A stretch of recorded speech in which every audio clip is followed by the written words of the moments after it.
Imagine walking into an authorized Apple store, looking at the display tables, and realizing that everything you thought you knew about the entry-level iPad has just been completely turned upside down.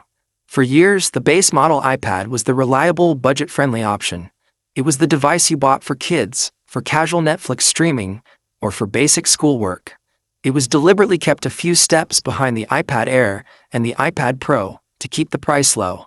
But a massive, unprecedented shift is happening right now inside Apple's engineering labs. Silicon leaks and supply chain breakthroughs indicate that Apple is preparing to launch the iPad 12th generation, and it is going to permanently obliterate the line between cheap tablets and high-end Pro machines. If you are thinking about buying a tablet right now, or if you already own an older iPad, you need to pause and pay very close attention to what is coming down the pipeline. The upcoming iPad 12 is tracking to be the single biggest generational leap in the entire history of Apple's entry-level lineup. To understand why this is such a massive deal, we have to look at the massive problem Apple created for itself over the last year. When Apple introduced its advanced artificial intelligence system, they set a brutal hardware boundary. If your device didn't have at least 8 GB of random access memory, it was completely locked out. Because the previous 11th generation iPad was released with only 6 GB of RAM and an older chip, it became the only current generation iPad completely cut off from the future of Apple's ecosystem. It was a massive crisis for a company that prides itself on uniform software experiences across all its devices. Apple cannot afford to leave its most popular, highest volume tablet in the dark ages.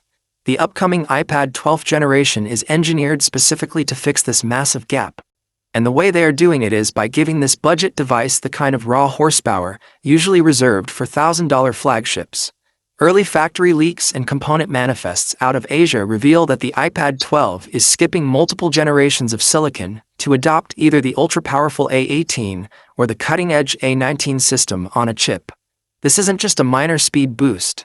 This is an architectural revolution for the base model iPad. Think about the sheer processing capability we are talking about here. The A19 chip is built on a highly advanced, super-efficient 3nm process. This places the entry-level iPad on the exact same performance tier as the premium iPhone 17 lineup. We are talking about a desktop-class architecture crammed into a thin, accessible chassis. The neural engine alone is getting a massive upgrade, capable of performing trillions of operations per second. This gives the base iPad the computational muscle to run local, complex AI models directly on the device without having to constantly ping external cloud servers. But a powerful processor means absolutely nothing if it runs out of memory, and this is where Apple is breaking its oldest rule of product segmentation. For years, Apple has been incredibly stingy with RAM on its base models, using it as a strict gatekeeper to force power users to buy the more expensive iPad Air or Pro models. With the iPad 12, that restriction is officially crumbling. Multiple supply chain analysts have confirmed that the iPad 12 will feature a mandatory upgrade to 8 GB of high-speed unified memory. This 33% increase from its predecessor completely changes the multitasking profile of the device. With 8 GB of RAM paired with an A19 processor,